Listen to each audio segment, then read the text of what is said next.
السلام علیکم ورحمۃ تعالی وبرکاتہ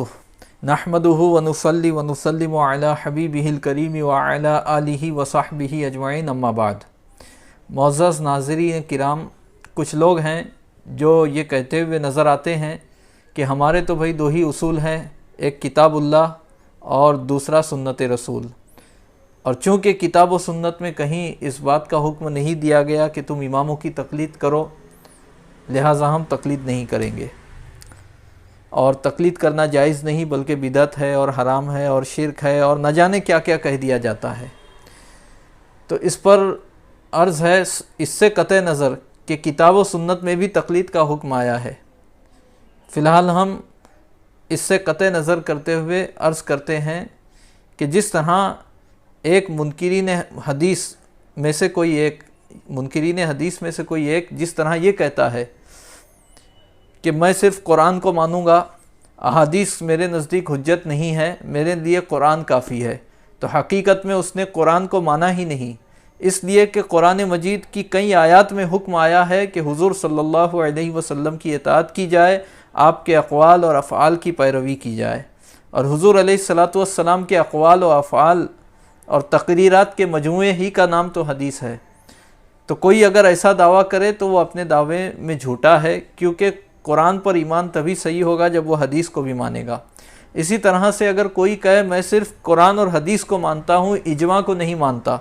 تو حقیقت میں نہ اس نے قرآن کو مانا نہ اس نے احادیث کو مانا، اس لیے کہ قرآن و احادیث ہی میں اجماع پر عمل کرنے کا حکم آیا ہے اور اجماع کی مخالفت سے منع کیا گیا ہے، اور اجماع اس امت کے اجماع کو معصوم قرار دیا گیا ہے کہ امت کے علماء جس چیز پر اتفاق اور اجماع کر لیں وہی حق ہے، اس کے برخلاف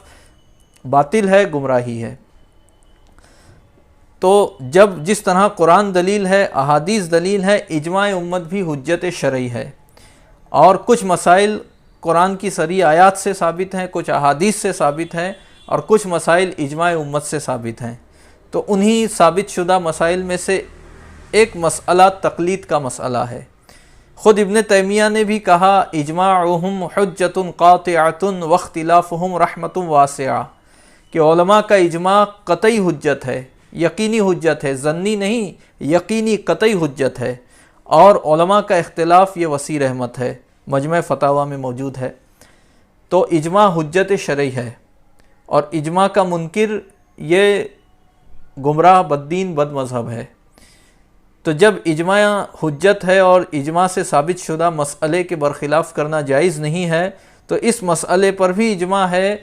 کہ عوام پر مجتہدین کی تقلید واجب ہے۔ تو اگر کوئی یہ کہے کہ میں صرف کتاب و سنت کو مانوں گا اور اجماع کو نہیں مانوں گا، یا اجماع سے ثابت شدہ مسئلہ تقلید کو نہیں مانوں گا، تو حقیقت میں نہ اس نے کتاب کو مانا، نہ اللہ کی کتاب کو مانا،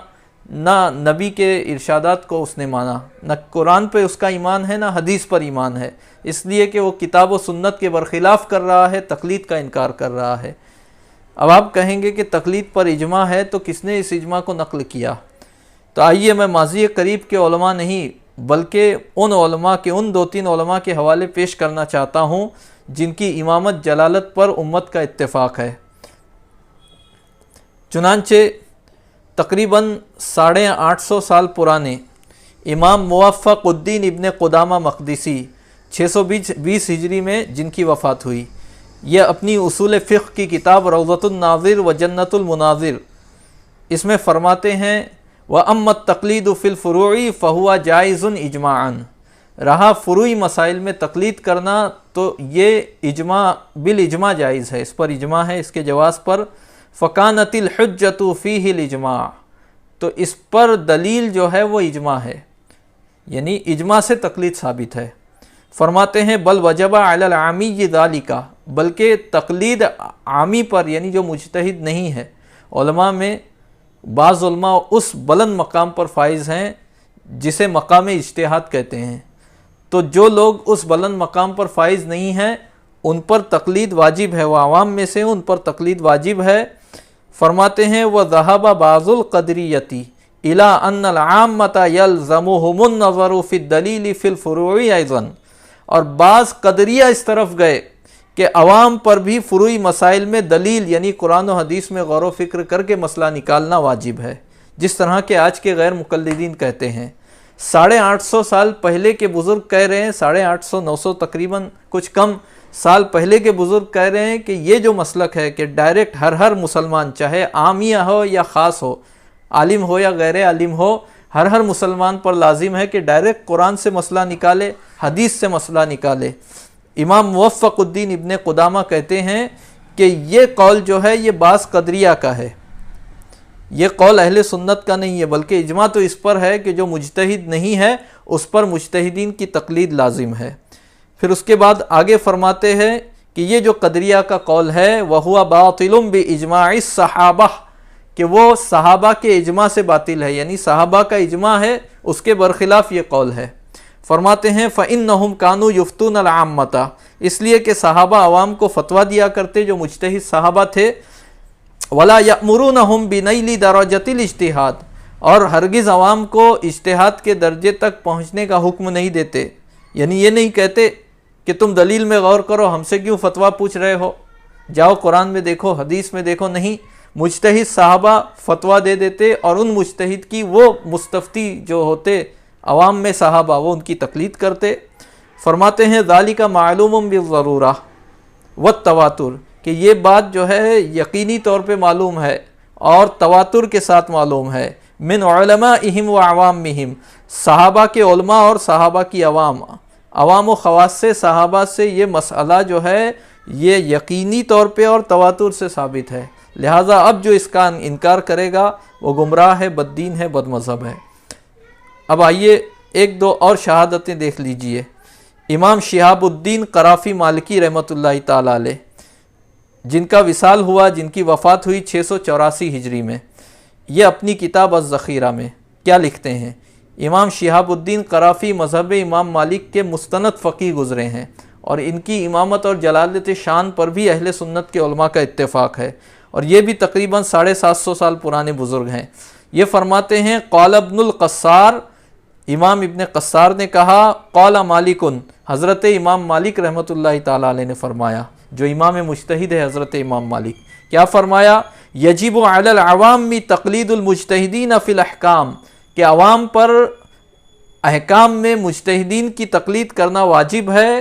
وہو قول جمہور العلماء، اور یہ جمہور علماء کا قول ہے، یعنی اہل سنت کا قول ہے، خلافا لمعتزلتی بغداد، برخلاف بغداد کے معتزلیوں کے، یعنی بغداد کے معتزلیوں نے یہ کہا کہ عوام کے لیے تقلید جائز نہیں ہے، ان پر بھی لازم ہے ڈائریکٹ قرآن و حدیث سے مسئلہ نکالے، جب قرآن و حدیث موجود ہے تو تقلید کی کیا ضرورت ہے، عوام پر بھی لازم ہے کہ وہ قرآن و حدیث سے مسئلہ نکالے۔ یہ بغداد کے معتزلیوں کا قول ہے، یہ قدریہ کا قول ہے، جیسا کہ ابھی اس سے پہلے حوالہ گزرا، اہل سنت کا یہ مذہب نہیں ہے، صحابہ کا یہ مذہب نہیں ہے۔ الذخیرہ جلد اول صفحہ 104، دارالغرب الاسلامی بیروت۔ اس طرح کے 20 حوالے پیش کیے جا سکتے ہیں جن سے یہ ثابت ہوتا ہے کہ عوام پر مجتہدین کی تقلید واجب ہے۔ اب یہاں ایک سوال پیدا ہوتا ہے، اسی طریقے سے ایک اور حوالہ سن لیجئے۔ امام زرکشی شافعی رحمۃ اللہ تعالی علیہ 794 ہجری میں جن کا وصال ہوا، یہ اپنی کتاب البحر المحیط جلد 8 صفحہ 332 پر فرماتے ہیں یجب علیہ التقلید فی فروع الشریعۃ جمیعہا، کہ غیر مجتہد پر شریعت کے تمام فروعی مسائل میں تقلید کرنا واجب ہے، ولا ينفعه ما عنده من العلوم لا يؤدي الى اجتہاد، اور اگر وہ عالم ہے، کچھ علوم اس کے پاس ہے لیکن وہ علوم اسے مجتہد کے درجے تک نہیں پہنچاتے، تو وہ علوم اس کے لیے کافی نہیں ہے، اس کو تقلید کے عہدے سے برا ہونے کے لیے فائدہ نہیں پہنچائیں گے، بلکہ مجتہد ہے تبھی اس کے لیے تقلید جائز نہیں ہے اور اس پر اجتہاد واجب ہے۔ یعنی اگر کوئی عالم دین ہے مگر مجتہد نہیں ہے اس پر بھی تقلید واجب ہے۔ فرماتے ہیں وَحَكَى ابْنُ عَبْدِ الْبَرِّ فِيهِ الْإِجْمَاعِ، اور امام ابن عبد البر مشہور محدث و فقیہ امام ابن عبد البر انہوں نے اس میں اجماع نقل کیا ہے کہ اس مسئلے پر اجماع ہے۔ وَلَمْ يَخْتَلِفِ الْعُلَمَاءُ أَنَّ الْعَامَّةَ عَلَيْهَا تَقْلِيدُ عُلَمَائِهَا، اور علماء کا اس میں کوئی اختلاف نہیں کہ عوام پر ان کے علماء کی تقلید واجب ہے۔ پھر یہاں ایک سوال پیدا ہوتا ہے کہ کون مجتہد ہے اور کون مجتہد نہیں ہے، اس کی کسوٹی اور پیمانہ کیا ہے؟ تو اس کا جواب یہ ہے کہ تمام فقہا اور علماء نے جب اپنے مسلک کی اصول فقہ کی کتابیں لکھیں تو ان میں مجتہد کی شرطیں بتائیں کہ ایک مجتہد میں کیا کیا شرطیں ہونی چاہیے، جس میں یہ شرطیں ہوں گی اسی کے لیے جائز ہے کہ وہ ڈائریکٹ قرآن و حدیث سے مسئلہ نکالے، اور ان شرطوں میں سے کوئی ایک شرط بھی کسی میں نہیں ہے تو اس پر تقلید واجب ہے۔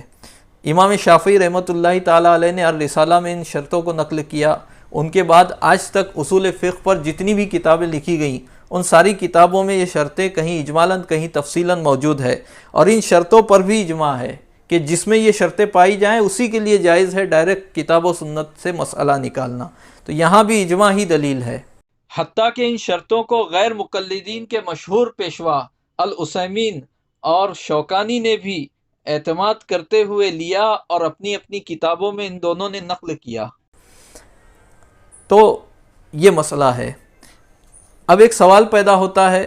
کہ مجتہدین کی تعداد تو بے شمار ہے، اس امت کے مجتہدین تو بہت گزرے ہیں، تو 4 اماموں ہی کی تقلید واجب کیوں ہے؟ تو اس کا جواب یہ ہے، میں مثال دے کر سمجھاتا ہوں کہ ہماری بستی میں 15 مساجد تھیں، ان میں سے کسی وجہ سے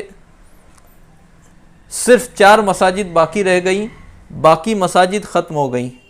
سیلاب کی وجہ سے یا دریا کے بہاؤ کے بدلنے کی وجہ سے یا کسی اور وجہ سے باقی مساجد ختم ہو گئیں، ان میں اب نماز پڑھنا ممکن نہیں ہے، صرف 4 مساجد باقی رہ گئیں جن میں جماعت کے ساتھ نماز پڑھنا ممکن ہے۔ اب مسلمانوں پر لازم ہے کہ وہ جماعت کا قیام کریں، اور کسی بھی مسجد میں کر لیں تو وہ ان کا جو لزوم ادا ہو جائے گا، جو شریعت کا حکم ہے اس پر عمل ہو جائے گا۔ لیکن چونکہ آج 4 ہی مساجد باقی ہیں تو ان 4 مساجد میں سے کسی ایک مسجد میں جماعت قائم کرنے ہی سے وہ خدا کے حکم پر عمل کر پائیں گے۔ اب کوئی کہے گا نہیں، انہی 4 مساجد میں کیوں تم جماعت قائم کرتے ہو، کسی بھی مسجد میں جماعت قائم کی جا سکتی ہے، جمعہ قائم کی جا سکتی ہے، تو تم ان 4 مساجد ہی میں کیوں قائم کرنے پر اصرار کرتے ہو؟ تو وہ یہی جواب دیں گے کہ اور مساجد ہوتی تو ہم کہتے ہیں وہاں بھی جاؤ، لیکن چونکہ یہ 4 مساجد ہی باقی رہ گئی ہیں تو اب یہی ہو سکتا ہے۔ تو ٹھیک اسی طریقے سے آج کتابی شکل میں جس تفصیل سے یہ 4 مذاہب موجود ہے اس تفصیل سے دیگر مذاہب موجود نہیں ہیں، یعنی کسی مسلک پر عمل کرنے کے لیے جتنی تفصیل چاہیے اتنی تفصیل کے ساتھ یہ 4 مسلک ہی موجود ہیں، کتابی شکل میں باقاعدہ مدون ہیں۔ ان 4 مسلکوں میں سے ہر مسلک کے اصول، فروع، دلائل، قواعد، فتاوی سب کچھ موجود ہے، اور مستند ذرائع سے موجود ہیں، ثقہ راویوں سے موجود ہیں، اتنے مضبوط طریقے سے اور اتنی تفصیل سے دیگر ائمہ مجتہدین یہاں تک کہ صحابہ کے مجتہدین جو تھے ان کے بھی مذاہب جو ہے موجود نہیں ہے۔ تو اب سوائے اس کے کوئی چارہ نہیں کہ یہ جو ہم پر تقلید کا فریضہ عائد ہے یہ ہم ادا کر سکتے ہیں، یا تو امام ابو حنیفہ رحمۃ اللہ تعالیٰ علیہ کے مسلک پر عمل کر کے، یا تو حضرت امام شافعی رحمۃ اللہ تعالیٰ علیہ کے مسلک پہ عمل کر کے، یا حضرت امام مالک یا حضرت امام احمد رضی اللہ عنہما کے مسلک پر عمل کر کے۔ اس کے علاوہ کوئی کسی بھی مجتہد کا مسلک موجود نہیں ہے، اگرچہ صحابہ میں بھی مجتہد ہوئے ہیں لیکن چونکہ مسلک ان کا موجود نہیں ہے، اس تفصیل سے اور ان مستند ذرائع سے، جس تفصیل اور جن مستند ذرائع سے ان 4 اماموں کے مسلک موجود ہے۔ اسی لیے حضرت شاہ ولی اللہ محدث دہلوی رحمۃ اللہ تعالی علیہ حجت اللہ البالغہ میں فرماتے ہیں ان هذه المذاہب الاربعۃ المدونۃ المحررۃ، کہ بے شک یہ 4 مذاہب جو مدون ہیں اور محرر ہیں، قد اجتمعت الامۃ او من یعتد بہ، کہ بے شک امت نے اجماع کیا یا امت کے قابل شمار لوگوں نے اجماع کیا،